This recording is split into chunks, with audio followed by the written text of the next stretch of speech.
Şadı.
Yol verir güruhiler, alemi dağlayıp gelir.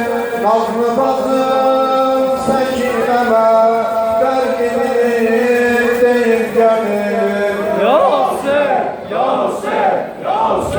Kepenin bağıyla olmuş, özge cepen deyip gelir.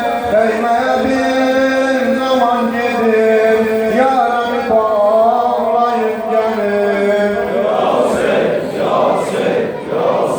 Teşbih, teşbih.